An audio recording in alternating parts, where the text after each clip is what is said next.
his description of the bombing.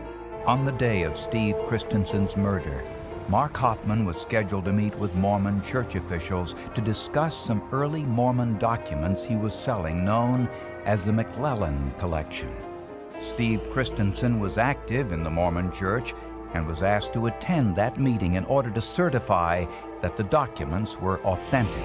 As I was inquiring about who examined the documents, it was my feeling it had never been examined forensically.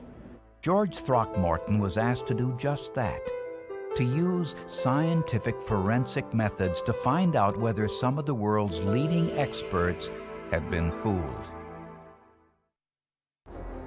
Despite the fact that Mark Hofmann passed a lie detector test, bomb experts from the Federal Bureau of Alcohol, Tobacco, and Firearms were convinced that Mark Hofmann was inside his automobile, possibly arming the bomb when it accidentally exploded. The scientific evidence supported their theory, but missing was a motive. How you prove Mark Hofmann was a murderer is you first proved that he was a con man, that his whole life was based upon fraud. George Throckmorton is a forensic document examiner who was asked to examine the rare documents Mark Hofmann had sold over the years.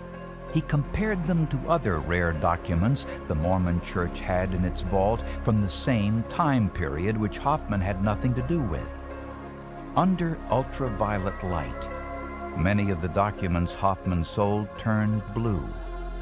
This was not the case with the documents the Mormon Church obtained from other sources.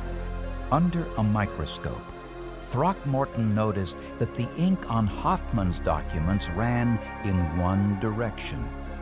In the other documents, the ink was absorbed by the paper uniformly, spreading in all directions. And Throckmorton discovered microscopic cracks in the ink on the documents Hofmann uncovered. Throckmorton calls it alligatoring, and there was none of this in any of the other documents.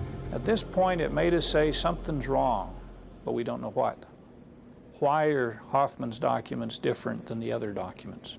When Mark Hofmann's home was searched following the bombings, police discovered a book which contained a recipe for iron gallatanic ink, an ink that was common in the 1800s. Throckmorton made a batch of that ink and wrote with it on some paper. He then applied an ammonia solution which is known to age paper. The test document displayed the same blue haze under ultraviolet light. And when it was hung to dry, the ink ran in one direction and exhibited